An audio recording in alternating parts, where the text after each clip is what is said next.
एक ऐसा digestive issue जो कि कॉमन है, ज़्यादातर लोगों को बीमारी से क्रोनिक बीमारी की ओर में लेके जाने का प्रमुख कारण है। जी हाँ दोस्तों, बात कर रहे हैं एसिडिटी का, जो कि हर दो में से एक लोग इसको झेल रहे हैं। आज हम बात करेंगे एसिडिटी क्या है, इसका सिम्टम क्या है, एसिडिटी क्यों होता है और इसका समाधान क्या है। नमस्कार दोस्तों, मैं संतोष साहा आप सभी लोगों का हार्दिक स्वागत करता हूं आज की इस वीडियो पे। जब भी हमें एसिडिटी का समस्या होता है तो हम शॉर्टकट अपनाने का कोशिश करते हैं, जैसे कोई मेडिसिन ले लिए, गैसोफास्ट ले लिए, इनो ले लिए। इससे हमें तत्काल के लिए समाधान मिल तो जाता है, लेकिन हमें आने वाले समय के लिए बहुत बड़ा बोनस मिलता है, जो कि हमें क्रोनिक बीमारी की ओर लेके जाता है। जी हाँ दोस्तों, तो हमें कुछ ऐसा उपाय करना चाहिए जिससे कि हम आसानी से हम इस समस्या का समाधान कर सकते हैं। तो पहले हम लोग जानते हैं कि एसिडिटी क्या है। जब भी हम खाना खाते हैं, चबाने के बाद हमारे स्टोमक में जाता है, और स्टोमक में जाने के बाद हमारा जो स्टोमक है वो एक हाइड्रोक्लोरिक एसिड रिलीज करता है। तो हाइड्रोक्लोरिक एसिड क्या हमारे लिए जरूरी है? जी हाँ, जरूरी है। हाइड्रोक्लोरिक एसिड क्या करता है? हमारे भोजन को ब्रेक डाउन करने में, यानी टुकड़ा टुकड़ा करने में, और जो बैक्टीरिया है उसको मारने के लिए काम आता है। तो अगर हम भोजन लिए हैं और जरूरत से ज्यादा जितना हाइड्रोक्लोरिक एसिड रिलीज होना चाहिए उससे ज्यादा अगर वहां पर रिलीज हो जाता है, तो ये क्या होता है कि हमारे जो स्टोमक है उसका चारों ओर जो परत है वहां पर जाके टकराने लगता है।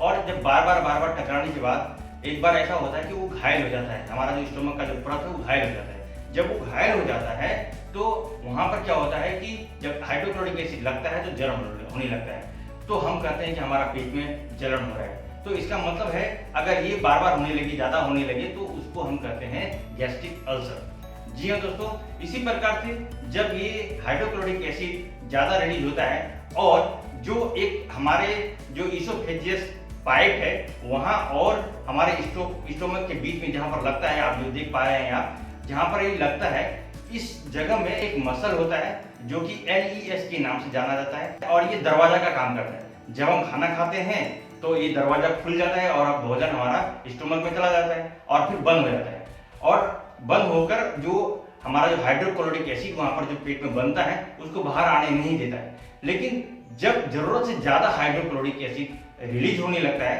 तो धीरे धीरे करके क्या होता है कि वो जो डोर है LES वो कमजोर हो जाता है। जब वो कमजोर हो जाता है, इसोफेजियस पाइप में जब ये हाइड्रोक्लोरिक एसिड आ जाता है तो हम कहते हैं हमारे सीने में जलन हो रहा है, हमें एसिडिटी हो गया, हमको ऐसा अनुभव होने लगता है और हमें खट्टा डकारा आने लगता है। तो इस तरह का समस्या होने लगता है, जो कारण है LES का कमजोर होना। अगर ये कभी कभी होता है तो ये तो एसिडिटी हो गया, चलो ठीक है, आपने फिर छोटा मोटा इलाज कर लेते, ठीक हो जाते हैं। अगर ये LES ज्यादा कमजोर हो जाता है और आपको बार बार डकार आने लगता है, बार बार खट्टा डकार आने लगता है, सीने में बहुत ज्यादा जलन होने लगता है और ये बहुत तेजी से होता है, ज्यादा होता है, तो इसको हम कहते हैं GERD, gastroesophageal reflux disease. जी हाँ दोस्तों, एक बड़ा बीमारी उत्पन्न हो जाता है, फिर हमें डॉक्टर का चक्कर काटते रहना पड़ता है। तो ये होता है एसिडिटी। अब हम इसका सिम्टम के बारे में जानेंगे। नंबर 1, आपको खट्टा डकार आ सकता है। नंबर 2, आपको सीने में जलन हो सकता है। नंबर 3, आपको इरिटेशन हो सकता है। नंबर 4, आपको असहज महसूस हो सकता है।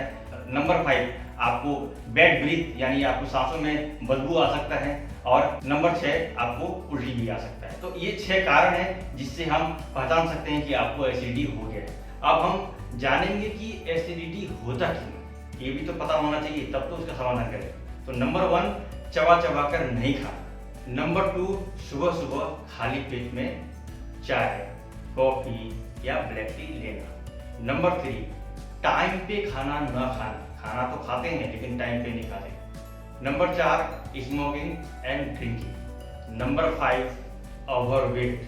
नंबर 6, देर से सोना, देर से उठना। ये टोटल 6 कारण हैं जिसके कारण से हमें एसिडिटी होता है। अब हम जानेंगे कि इसका समाधान क्या है। नंबर 1, खाना चबा चबा कर खाना। जी हाँ दोस्तों, जब हम भोजन लेते हैं तो उसको हमें चबा चबा कर खाना चाहिए, कम से कम 32 बार चबाना है। जी हाँ, यानी कि जो हम खाना खाते हैं वो बिल्कुल लिक्विड की तरह बन जाए, तब हमें स्टोमक में डालने का कोशिश करना चाहिए।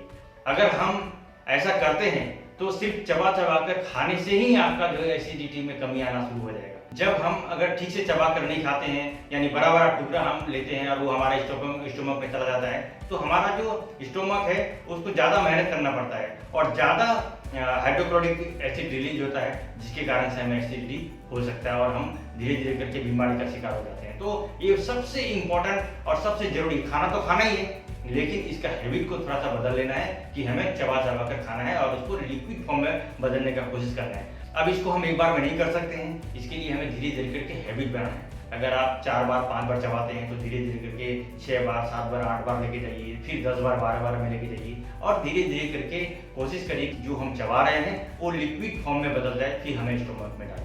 तो ये बहुत ही जरूरी है ऐसा करना, जिससे कि हमें एसिडिटी से हम छुटकारा पा सकते हैं। नंबर 2, जी हाँ दोस्तों, बहुत इंपॉर्टेंट है ये भी। सुबह सुबह सोकर उठने के बाद खाली पेट में चाय, कॉफी या ब्लैक टी नहीं लेना है।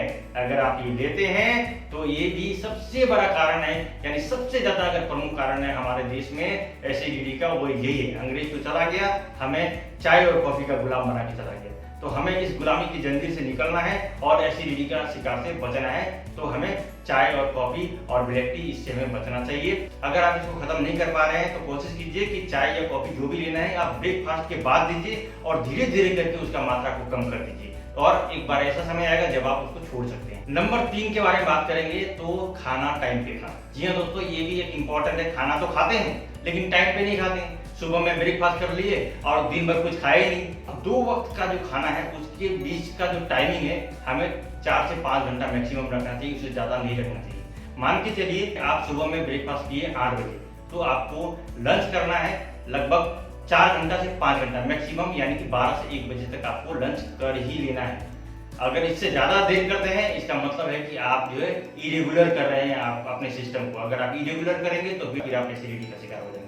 तो हमें ये कोशिश करना है कि हमें टाइमली खाना लिया जाए। रात का जो खाना है हमें हमेशा कोशिश करना है कि जल्दी खाया जाए, रात को लेट नाइट नहीं खाया जाए। कम से कम मैक्सिमम 7 से 8 बजे तक रात का खाना हमें ले लेना चाहिए और रात का खाना लेने के इमीडिएट बाद में हमें बेड पे नहीं जाना चाहिए। रात का खाना लेने के बाद कम से कम 2 से 3 घंटा का गैप होना जरूरी है जब हम बेड में जाते हैं। तो यानी रात का खाना खाने के बाद मिनिमम 1000 कदम और मैक्सिमम 10,000 कदम चलने के बाद ही हमें बेड पे जाना चाहिए।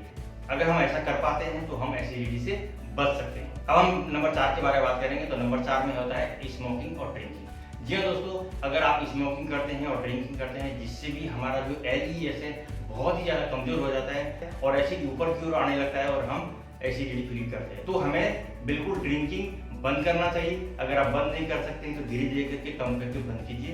दोस्तों बहुत ही ज़्यादा बेनिफिट रहेगा अगर आप स्मोकिंग और ड्रिंकिंग को बंद करेंगे, क्योंकि ये LES को कमजोर करने में बहुत ही ज़्यादा मदद करता है और हम धीरे धीरे करके बहुत बड़ा बीमारी की ओर जा सकते हैं और एसिडिटी से बचने का तो बहुत ही शानदार उपाय हो सकता है। नंबर 5 के बारे में बात करेंगे तो वो होता है ओवरवेट। जी हाँ दोस्तों, अगर आप ओवरवेट हैं, ओबीस हैं, तो आपको वेट को कम करना बहुत जरूरी है। अगर वेट कम कर लेंगे तो आपका ये समस्या, एसिडिटी का जो समस्या है, धीरे धीरे करके कम हो जाएगा।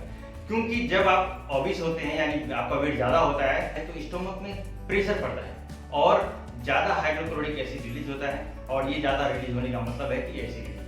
तो ये जरूरी है कि अगर आप एसिडिटी से छुटकारा पाना चाहते हैं और आप ओवरवेट भी हैं तो आपको पहला काम है ओवरवेट को कम करना।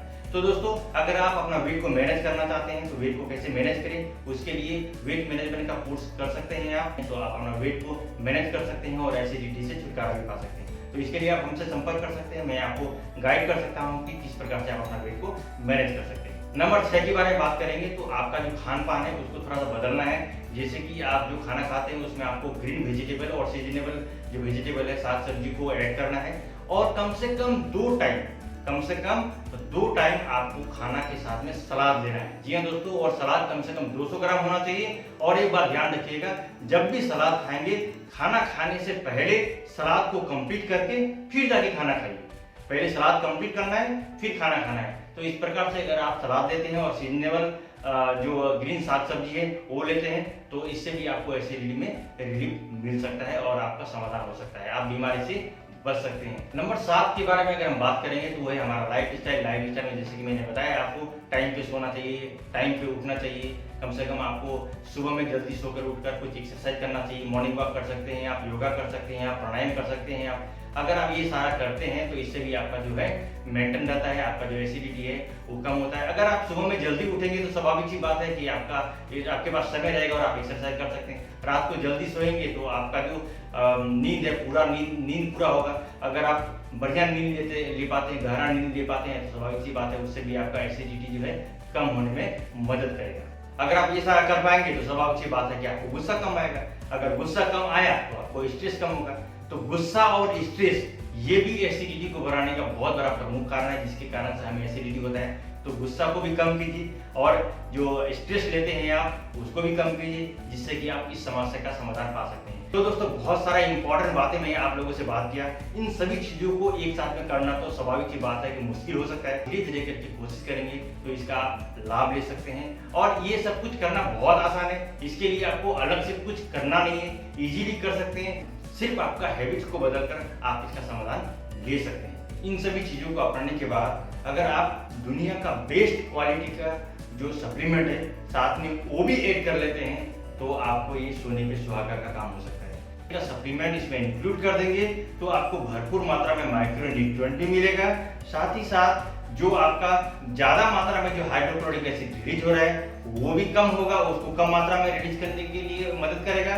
और इसके साथ साथ आपका जो एलियस कमजोर हो गया उसको भी मजबूती प्रदान करेगा। अगर ऐसा हो जाए तो जो क्रोनिक डिजीज है GERD वहां तक जाने से हम बच सकते हैं और हम हमेशा के लिए हेल्दी रह सकते हैं। तो अब देर किस बात का, साथ ही साथ आप बेस्ट क्वालिटी का सप्लीमेंट अपनाइए। और बेस्ट क्वालिटी का सप्लीमेंट कैसे मिल सकता है और उस सप्लीमेंट को कैसे यूज कर सकते हैं उसके लिए मैं आपको मदद कर सकता हूं। आप हमें संपर्क कर सकते हैं, मैं इसका पूरा जानकारी दे सकता हूं कि कौन सा बेस्ट क्वालिटी का सप्लीमेंट है जो आपके लिए मददगार हो सकता है और आप इस समस्या का समाधान पा सकते हैं। अगर आपको हमारा ये वीडियो पसंद आता है तो लाइक और सब्सक्राइब तो करना ही है, साथ ही साथ इसको शेयर करना है, क्योंकि अगर आप इसको शेयर करेंगे तो ज्यादा से ज्यादा लोगों तक ये वीडियो पहुंचेगा और जो लोग एसिडिटी का शिकार से जूझ रहे हैं उसको अगर थोड़ा सा मदद मिल जाए और इस जानकारी के माध्यम से अगर वो हेल्दी होने लगे तो एक ब्लेसिंग आपको मिलेगा जिसको आप परचेज नहीं कर सकते।